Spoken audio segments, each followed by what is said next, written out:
Morning students. आज आपका जो टेक्सचर ऑफ इग्नियस रॉक्स है उसका आज अंतिम लेक्चर हो सकता है, क्योंकि आज हम टेक्सचर को समाप्त करके फिर हम आगे बढ़ने का प्रयास करेंगे। तो इससे पहले जो हमने टेक्सचर्स पढ़े हैं इग्नियस रॉक्स के, उसमें अलग अलग बेस पर हमने देखा कि किस प्रकार के टेक्सचर्स होते हैं।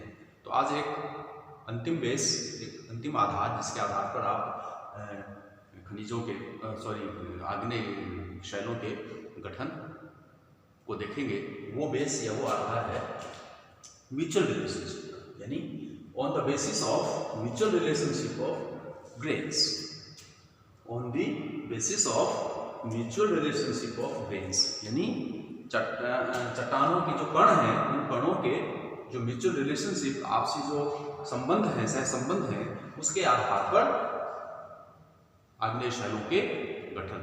4-5 तरह के गठन हैं जो म्यूचुअल रिलेशनशिप के आधार पर आप बताते हैं।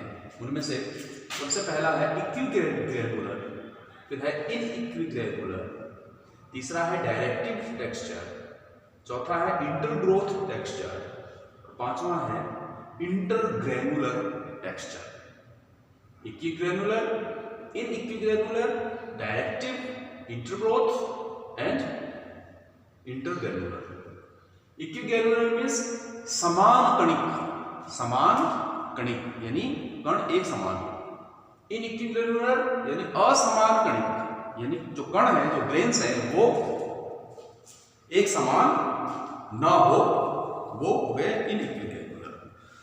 उसके अलावा आपका ये जो इनइक्विग्रेनुलर है, ये फिर दो प्रकार का है, पोरफेराइटिक टेक्सचर और poikilitic texture. Porphyritic texture and poikilitic texture.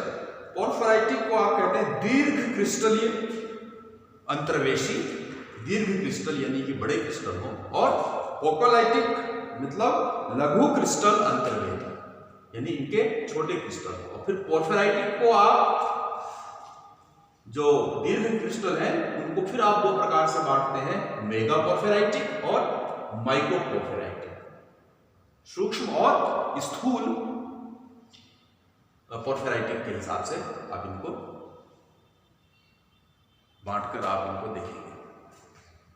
ठीक है, ये इक्विग्रेनुलर नहीं, इनइक्विग्रेनुलर, आप इसको थोड़ा सा संशोधित कर लीजिए। ये इक्विग्रेनुलर में नहीं होंगे, ये इनइक्विग्रेनुलर टेक्सचर में ये आपको इनइक्विग्रेनुलर असमान कणिक जो है गठन, वो दो प्रकार का है, पोरफेराइटिक और पोकेलाइटिक टेक्सचर। पोरफेराइटिक फिर दो प्रकार का है, मेगा पोरफेराइटिक और माइक्रो पोरफेराइटिक। जैसे पोरफेराइटिक का मतलब है दीर्घ क्रिस्टल और पोकेलाइटिक का मतलब है थोड़े सूक्ष्म क्रिस्टल। उसी प्रकार से जो तीसरा है आपका डायरेक्टिव टेक्सचर, इसको आप कहते हैं दैशिक गठन, दैशिक गठन कहलाता है ये हिंदी में। फिर है इंटरग्रोथ स्ट्रक्चर यानी अंतर्भेदित गठन, इंटरग्रोथ यानी अंतर्भेदित गठन, और इंटरग्रेनुलर यानी अंतःकणिक गठन, अंतःकणिक गठन। इक्विग्रेनुलर यानी कि समान कणिक, एक समान कण के हो, कणों की साइज एक समान हो। इनइक्विग्रेनुलर यानी असमान कणिक, यानी कण एक समान ना हो। ये फिर दो भागों में, पोरफेराइटिक यानी स्थूल दीर्घ बड़े, और पोकेलाइटिक यानी छोटे यानी सूक्ष्म। उसी तरह से डायरेक्टिव टेक्सचर, इसको आप दैशिक गठन कहते हैं हिंदी में। इंटरग्रोथ यानी अंतर्भेदित गठन, अंतर्भेदित गठन, और इंटरग्रेनुलर यानी अंतःकणिक गठन। तो ये 4 या 5 प्रकार के आपके म्यूचुअल रिलेशनशिप के आधार पर खनिजों के, चट्टानों के, कणों के जो म्यूचुअल आपसी संबंध है, सहसंबंध है, उसके आधार पर आप समान कणिक, असमान कणिक गठन, बेसिक गठन, अंतर्वेदित गठन और अंतःकणिक गठन, इन 4-5 प्रकार से आप इनको बांटकर अध्ययन कर सकते हो। सबसे पहले जो आपका है इक्विग्रेनुलर गठन या टेक्सचर, उसमें आप कह सकते हैं इस प्रकार के गठनों में सेल के जितने भी खनिज घटक हैं वे सब समान आकार के होते हैं, और जिन इग्नियस रॉक्स में इस प्रकार का गठन पाया जाता है उनमें ग्रेनाइट और फैल्साइट जो है वो प्रमुखता से आते हैं, अतः इनको ग्रेनाइटिक और फैल्साइटिक टेक्सचर भी कहा जा सकता है। तो इक्विग्रेनुलर जो है इनको आप ग्रेनाइटिक और फैल्साइटिक टेक्सचर से भी आप इसको समझ सकते हैं। ग्रेनाइटिक टेक्सचर में संगठक या तो स्थूलकणीय होते हैं या फिर मीडियम ग्रेन होते हैं, और फिर इनके क्रिस्टल यूहेड्रल टू सबहेड्रल आकृति में प्रदर्शित करते हैं। इससे पहले जो हमने यूहेड्रल, एनहेड्रल, इन सबको हमने जानने का प्रयास किया था।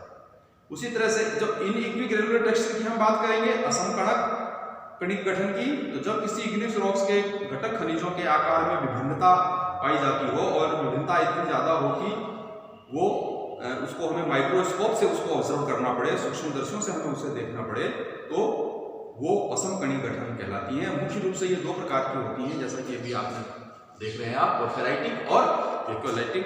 पोर्फिराइटिक यानी दीर्घ क्रिस्टलीय और पोर्फिराइटिक यानी लघु या सूक्ष्म क्रिस्टलीय।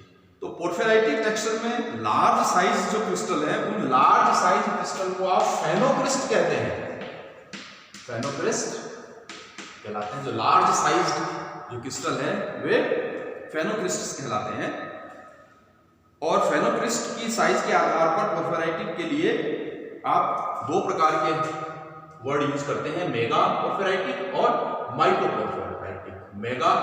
मेगा पोर्फिराइटिक का मतलब जब दीर्घ क्रिस्टल आपके नेकेड आई से पहचाने जा सकते हो तब तो वे हो गए मेगा पोर्फिराइटिक, और जब वो सूक्ष्मदर्शी से पहचाने जाते हो, खुली आंखों से ना पहचाने जाते हो, तो वो माइक्रो पोर्फिराइटिक टेक्सचर की श्रेणी में वे आते हैं।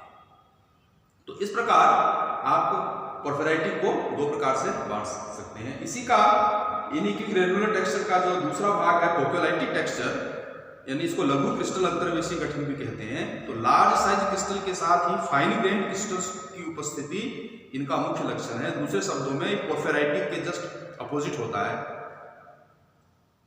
जैसे पेरिडोटाइट जो रॉक्स हैं उनमें ये सामान्यता ये टेक्सचर जो है वो मिलता है।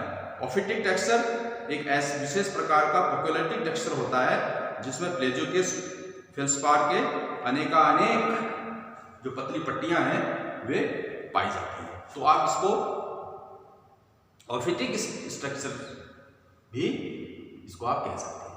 तो इस प्रकार आप इक्विग्रेनुलर और इनइक्विग्रेनुलर 2 असमकणिकों के आधार पर आप बांटते हैं। फिर है डायरेक्टिव टेक्सचर या बेसिक गठन। डायरेक्टिव टेक्सचर क्या है? वो टेक्सचर या वो गठन जो कि मैग्मा में क्रिस्टलन के कारण, क्रिस्टलाइजेशन के कारण बनते हैं। इस प्रकार बने टेक्सचर को आप डायरेक्टिव टेक्सचर कहा जाता है। ये क्रिस्टलों की श्यानता यानी उसके बहने की जो दर है या बहने की जो दिशा है मैग्मा की, तो ये क्रिस्टलों की श्यानता या मैग्मा के प्रवाह की दिशा में क्रिस्टल बनाने को पूर्ण रूप से प्रदर्शित करता है। यानी मैग्मा के विस्कोसिटी के आधार पर बनने वाले जो टेक्सचर है वे डायरेक्टिव या बेसिक गठन की श्रेणी में आते हैं।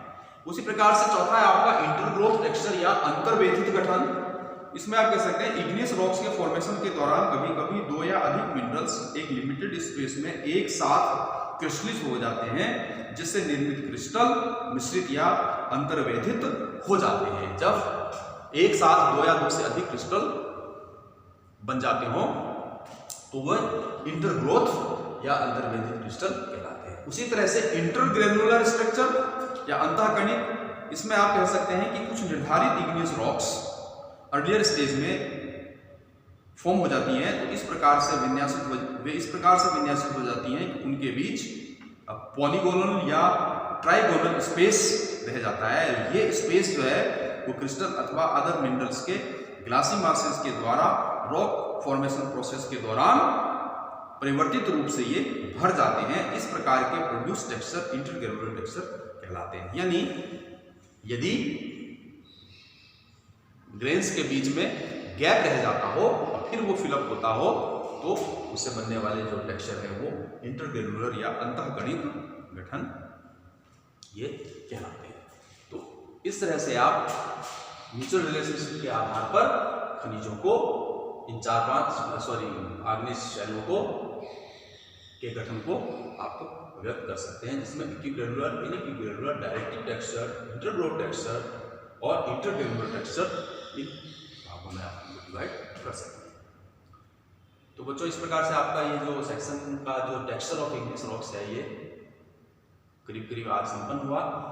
और इसमें अब आपका जहाँ तक मुझे लग रहा है क्लासिफिकेशन ऑफ इग्नियस रॉक्स वो हमारा थोड़ा सा अभी बाकी है, और जो मैग्मा के कंपोनेंट्स हैं उसको हमें थोड़ा सा देखना है। तो आगे की क्लास जो है वो क्लासिफिकेशन ऑफ इग्नियस रॉक्स से या उसी सेक्शन का कोई और एक ऐसा टॉपिक लेके हम आगे बढ़ेंगे। मुझे लग रहा है कि दो तीन लेक्चरों में आपका ये एक सेक्शन ए है ये अब कंप्लीट होने वाला है।